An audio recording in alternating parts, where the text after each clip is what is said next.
back to November 1967. And I've heard since the statute of limitations has expired, I can say this is semi-autobiographical.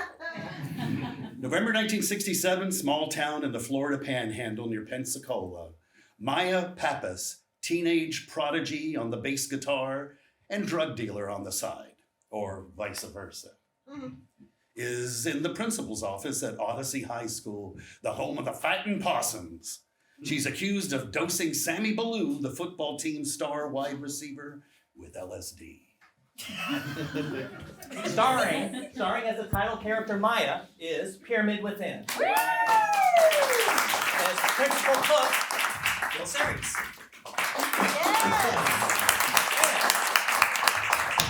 As Maia's Uncle Spiro, coming to us from Atlanta, Georgia, accomplished stage and television actor David Caprita.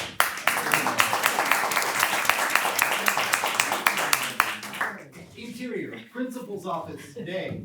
Maia sits opposite principal cook at his desk. Thanks to you, Maia, Sammy will miss tonight's game because he's mentally incapacitated. That never stopped him before. That boy, unlike you, has a future. What, Vietnam? Maia, you have destroyed the entire football season and left us a brain-damaged athlete babbling about the meaning of life. You say that like it's a bad thing. What can I do for you, Maia? What are your dreams? Your goals in life? I'm glad you asked, Your Honor. My goal is to be the greatest rock and roll songwriter in history. My lyrics, sung by every human on the planet. In other words, you want to be a dope-addled beatnik sucking off the teats of society. May I remind you, sir? Bob Dylan, Paul McCartney, John Lennon, they all wrote songs. And the only teats they were sucking were attached to the groupies that worshipped them. I've heard enough. You're expelled for the rest of the school year. Are you crazy? This is my senior year. You should have thought of that before you started poisoning innocent children. Sammy? An innocent child? Please, he knocked up his girlfriend. Darlene? No, Winona Crutchers. Wait, but he's going steady with Darlene. Wake up, Your Highness. Darlene's just a pit stop on the speedway to cyberitic salaciousness. Okay. This is completely irrelevant. Tell that to Winona. My decision is final. The homecoming ball is tomorrow night. You are barred from any school events. I booked the fucking band. What's the name? Bald Ego. Nothing but a gaggle of drug-dependent delinquents. Ah, I like that. Make a great title for their next album. Later that night, Maia arrives at The Place, her Uncle Spiro's nightclub on Pensacola Beach. She discovers that Spark, Bald Ego's sound man, and roadie, is leaving for Vietnam. Maia barges into Spiro's inner sanctum to convince him to let her take Spark's place. Interior, Uncle Spiro's nightclub office, night.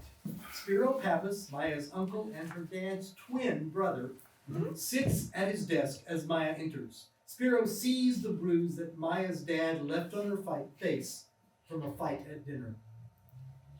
What the fuck happened to you? I wish people would stop asking me that. I'm running out of punchlines. What a psycho. He used to beat the shit out of me too. Is he still hitting the bottle? When he's not hitting me, So what was your crime this time? I got expelled. From what, school?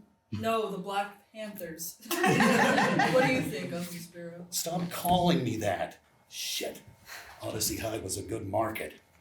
I get expelled from school and that's your first thing you think of? It hurts your business? Yeah, we're gonna have to come up with something else.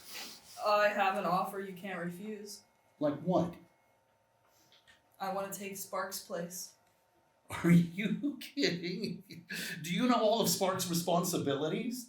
Pretty much. Roadie, gopher, and running the board, which he's about to hurl all over because he's celebrating getting drafted. Drafted? Who told you he was drafted? He wants to go. To Vietnam? No, Disneyland. What the fuck you think? He was tripping one night, suddenly had a patriotic epiphany, and poof!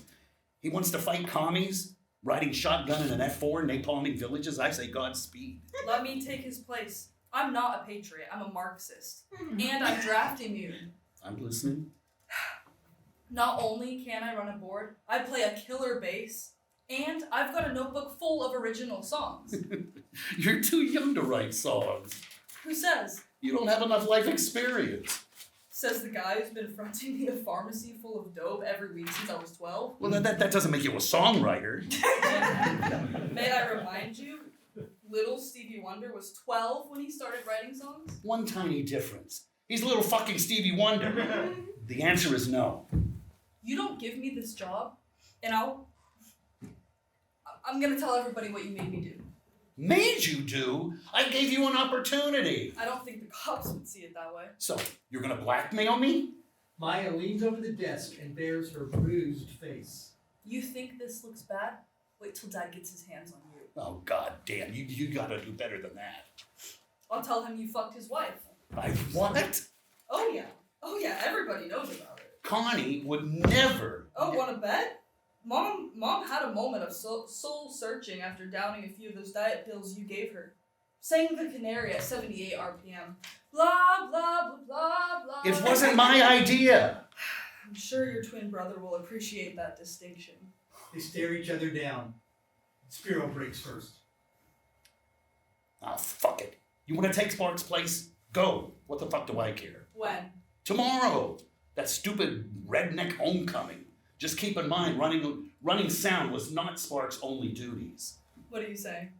You know what a mule is? I know what a mule is, Uncle Spiro. Stop calling me that. He's running shit for you around the Deep South. Well, I have a network. It's sort of a underground railroad. And you want me to be your Harriet Tubman. Who the fuck is Harriet Tubman? What do I do? Simple. You just drop deliveries at designated spots on the tour. It'll cost you. I already pay you. Forget the paper route shit. This is a whole different level. If I'm gonna do this, I want a cut. How much? 50%. Are you out of your fucking mind? I'm selling dope throughout the Confederacy. You may as well have us drive around with a peace sign and a Bobby for President sticker on the back of the trailer. You're not selling it. You're just delivering it. Tell that to Judge Bufus Pork Fat of Yeehaw, Mississippi.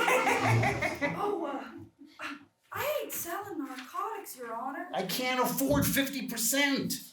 I'm selling paper cups of beer and $5 admission to see a couple of Daytona Yahoos play the blues. What's the name of that band again? The Allman Joys. Greg and Dwayne Allman. Get it? Yeah, I get it. Those guys are going places. Right. A concession stand at the Odyssey Drive-In. Who you booking next week? The Baby Ruth? Will you stop it? 50%. It's only fair. I'm committing a federal crime. No. Think of it as a community service. Like public radio. Yeah. Your mission, Maia. Your mission, if you choose to accept it, is to spread the gospel our Greek ancestors have been passing on to humanity for millennia. Are you serious? The food of the gods our Hellenic ancestors have propagated since before the birth of the Christ. Wow. Have you been taking this shit? Fuck no, I don't touch this stuff. Maybe you should start. They stare. 40%. 20. 30. 25! For Christ's sake, that's a bigger cut than I get booking the goddamn band. Shit, this is the only way to achieve my dreams in America? It's what Spark is fighting for.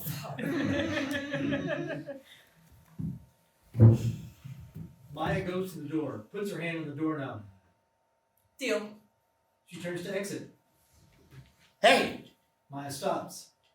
I can't believe your mom told you that we slept together. Maia smiles as she opens the door. She didn't. Music from the stage blasts into the room as she exits, and end of scene. Woo!